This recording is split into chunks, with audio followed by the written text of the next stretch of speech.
Salut, donc on se retrouve aujourd'hui dans cette nouvelle vidéo et aujourd'hui je vais vous parler de comment rentrer à son hôtel le soir pendant la période de Noël et plus particulièrement pendant les vacances de Noël ou pendant les week-ends, pendant la saison de Noël ou même en général pendant la saison de Noël, c'est ce qu'on va voir aujourd'hui. Juste avant ça, comme d'habitude, vous pouvez accéder gratuitement à ma série de vidéos privées. Je vous donne mes meilleurs conseils pour réussir votre séjour à Disneyland Paris. Vous pouvez cliquer sur le lien juste ici qui doit être quelque part par là ou sur l'image qui doit être quelque part par là. Et voilà, donc dans cette série de vidéos, vous aurez beaucoup d'informations pour économiser de l'argent sur votre réservation, économiser de l'argent quand vous allez être à Disneyland Paris et gagner du temps sur les attractions parce que c'est toujours mieux de pas trop attendre. Voilà, alors donc comment rentrer à son hôtel le soir pendant les périodes de forte affluence. Alors en gros l'idée c'est quoi? L'idée c'est que voilà, on va imaginer que pour la plupart des gens vous venez donc vous allez regarder Disney Dreams, hein. Donc là cette vidéo elle va être orientée si vous regardez Disney Dreams et la plupart du temps, que ce soit pendant pendant les vacances scolaires de Noël ou pendant les week-ends, le parc va fermer à 22h. 21h, 22h, mais en général ça sera 22h. Donc voilà, donc en fait il va y avoir, et donc évidemment il y a énormément de monde, voilà, donc toute l'idée ça va être de gérer, voilà, le monde. Donc en gros il y a plusieurs solutions. Soit vous allez, première solution, vous allez rentrer en voiture. Donc si vous rentrez en voiture, très honnêtement, voilà, il n'y a pas des masses, c'est que vous sortez, voilà, vous sortez à la fin de Disney Dreams, il n'y a pas des masses de solutions. Moi c'est quelque chose que j'ai observé, mais j'ai jamais fait parce que voilà, et forcément en haute période va y avoir pas mal de monde. Donc il faut le savoir, voilà, il faut savoir que ce soit le parking de Disneyland Paris ou le parking Vinci, il va y avoir beaucoup de monde. Donc voilà, ça va prendre du temps et donc il faut simplement prendre son mal en patience. Voilà. Ensuite, si vous prenez l'option navette. Alors voilà, l'option navette. Donc en ce qui concerne les navettes, donc il y a deux types de navettes, les navettes des hôtels du resort, donc Santa Fe, New York, etc. Et les navettes des hôtels partenaires. Donc si vous prenez l'option navette des hôtels du resort, très honnêtement pour moi c'est pas une très bonne solution. Voilà, c'est toujours plein, enfin, il y a pas mal de monde, il y a beaucoup de monde, et au final, voilà, au final ça va prendre quelque chose comme 20 minutes. Donc en fait, au maximum si vous êtes par exemple au Santa Fe. Donc voilà, et pour moi clairement c'est pas intéressant, je vous donne mon point de vue, sauf si vraiment vous êtes mort, mais c'est dommage de prendre énorme, enfin il va y avoir beaucoup de monde alors que vous êtes finalement pas si loin à pied. Donc vraiment, je vous déconseille de prendre les navettes du resort parce que bah voilà, il y a du monde, les gens vont se pousser pour rentrer et ça fait une dose de stress, une dose qui casse un petit peu la magie qui pour moi n'a pas d'intérêt, sachant que vous pouvez rentrer à pied, vous n'êtes pas si loin que ça. Donc vraiment l'idée c'est que si vraiment vos enfants sont très fatigués ou si vraiment vous en pouvez plus, bah alors faites-le, mais sinon bah à la rigueur il vaut mieux faire une petite marche ou alors voilà, ou alors prendre un petit verre et puis continuer ensuite, mais voilà, c'est pas super intéressant de prendre les navettes du resort.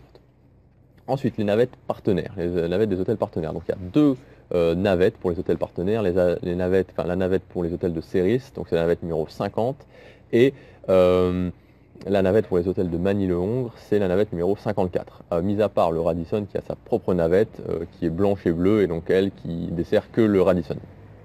Donc en gros, il faut savoir que pour la navette 50 et particulièrement la navette 54, celle du Kyriade, donc Kyriade, Explorer, Magic Circus et Dream Castle, va y avoir énormément de monde. Mais quand je dis énormément de monde, c'est énormément de monde. Voilà, c'est full de chez full. Vous allez arriver sur le quai d'embarquement, il va peut-être y avoir 100 personnes des fois. Enfin, je ne veux pas dépeindre un tableau ultra noir, mais voilà, il va y avoir beaucoup de monde. Donc en fait, il n'y a pas vraiment, là encore une fois, il n'y a pas vraiment de solution idéale. Voilà, si vous restez après Dreams, ça va être le cas. Va y avoir du monde. Donc voilà, il faut juste attendre, peut-être attendre le passage d'une ou deux navettes pour essayer de dégager un petit peu des gens.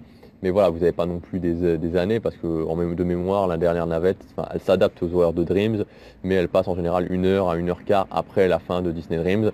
Donc voilà. Donc c'est une autre solution. Enfin, l'autre solution, c'est les navettes. Mais forcément, voilà, ça va être un petit peu compliqué à ce niveau-là, je vous le cache pas. Et enfin, l'autre solution, c'est le RER. Donc le RER, ça peut être pas mal. En fait, le RER, voilà, il y a un petit, le RER, c'est super en fait si vous êtes, pour vous éviter justement de prendre l'option voiture, si vous êtes dans des hôtels qui sont pas très loin d'une station de RER. Alors ça peut être à Ceris, ça peut être à Bussy-Saint-Georges qui est après, ou alors pour vous éviter justement de prendre la navette numéro 50. Donc en fait l'astuce, et ça c'est vraiment super important, franchement je vous le dis clairement avec le RER, c'est de prendre vos billets avant. Prenez vraiment vos billets avant, le midi, le matin quand il n'y a pas trop de monde, prenez vos billets avant pour voilà, vous prenez un aller, un ticket de métro aller pour le nombre que vous êtes, enfin un ticket de RER pardon, pour le nombre que vous êtes, mais ne prenez pas au dernier moment, parce qu'au dernier moment quand tout le monde sort, il y a une file énorme, et quand je dis une file énorme, moi la première fois j'ai halluciné, quoi. C'est une file, il y a 4-5 machines, même plus, d'automates qui donnent des tickets. Franchement, il y a 30 personnes devant, enfin 30 groupes devant chaque machine, c'est juste hallucinant. Donc vraiment, si vous prenez le RER, faites-le avant vraiment. Et voilà, et donc pour moi le RER c'est vraiment la meilleure solution. Voilà, alors pour ceux qui disent oui ça craint, etc. Moi j'ai pris plusieurs fois le RER A le soir pour rentrer, il n'y a pas vraiment, enfin, j'ai jamais eu de problème, j'ai regardé pas mal de posts sur internet de gens qui disent que c'est pas, il n'y a pas vraiment de problème en général, quoi. Après évidemment on n'est jamais à l'abri parce que voilà, mais on va dire vous avez vraiment très peu de chances d'avoir un souci sur la ligne de RER A, en tout cas à cet endroit-là.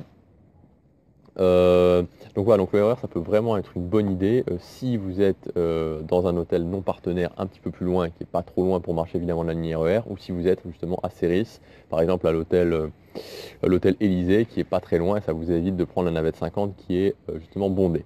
Enfin la dernière solution, ça peut être le taxi.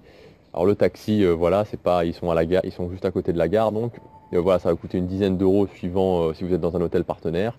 Alors c'est peut-être pas le top, effectivement, on n'a peut-être pas envie de payer ça en plus, mais si vous vous dites ok par exemple, ok je vais voir Dream ce soir-là, je suis à un hôtel par exemple le Kyriat qui est desservi par la navette 54, je sais qu'il va y avoir 200 personnes avant que je rentre dans cette navette, bah, peut-être que je vais faire l'investissement de payer 10 euros ou 15 euros pour rentrer tranquillement.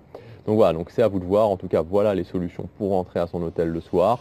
Voilà, forcément, évidemment, il y aura un petit peu de monde, ça sera un petit peu compliqué, mais comme vous avez vu, il y a des solutions qui permettent de rendre la chose un peu moins pénible. Voilà ce que je voulais vous dire dans cette vidéo. Si vous avez aimé, vous pouvez cliquer sur j'aime et on se retrouve demain pour la prochaine. Vous pouvez aussi partager cette vidéo à demain.